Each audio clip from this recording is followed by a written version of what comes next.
In this extract, the ghost takes Scrooge to the Cratchits' house, who, despite being poor, are humble, dignified, respectful, and above all grateful for one another and the little they have. Martha, their daughter, pretends not to be home for Christmas. And perhaps it was the pleasure the good spirit had in showing off this power of his, or else it was his own kind, generous, hearty nature, and his sympathy with all poor men, that led him straight to Scrooge's clerks, for there he went, and Scrooge with him, holding to his robe, and on the threshold of the door the spirit smiled, and stopped to bless Bob Cratchit's dwelling with a sprinkling of his torch. Think of that. Bob had but 15 bob a week himself. He pocketed on Saturdays but 15 copies of his Christian name, and yet the ghost of Christmas present blessed his 4-roomed house.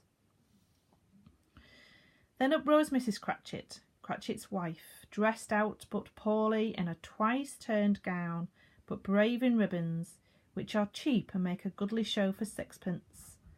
And she laid the cloth, assisted by Belinda Cratchit, second of her daughters, also brave in ribbons, while Master Peter Cratchit plunged a fork into the saucepan of potatoes, and getting the corners of this monstrous shirt collar, Bob's private property, conferred upon his son and heir in honour of the day, into his mouth, rejoiced to find himself so gallantly attired, and yearned to show his linen in the fashionable parks.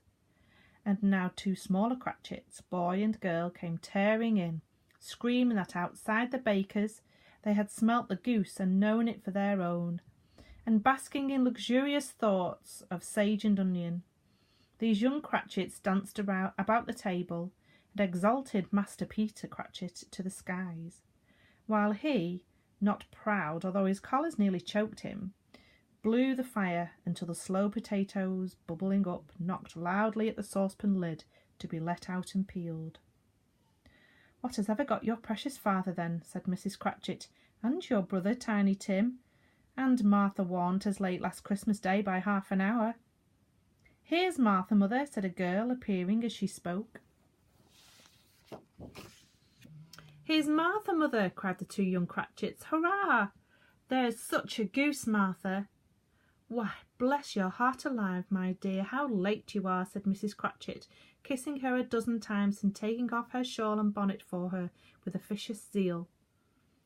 "We'd a deal of work to finish up last night," replied the girl, "and had to clear away the morning, mother." "Well, never mind, so as long as you are come," said Mrs. Cratchit. "Sit ye down before the fire, my dear, and have a warm, Lord bless ye."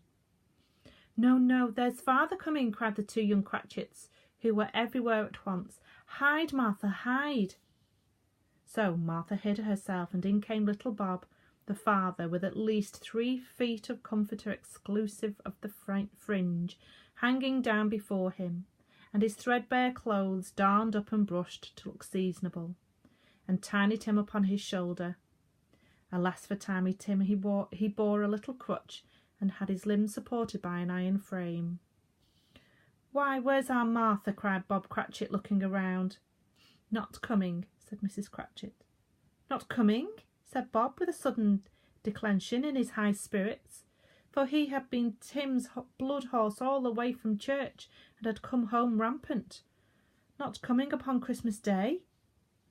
Martha didn't like to see him disappointed, if it were only in joke, so she came out prematurely from behind the closet door and ran into his arms, while the 2 young Cratchits hustled Tiny Tim and bore him off into the wash-house, that he might hear the pudding singing in the copper.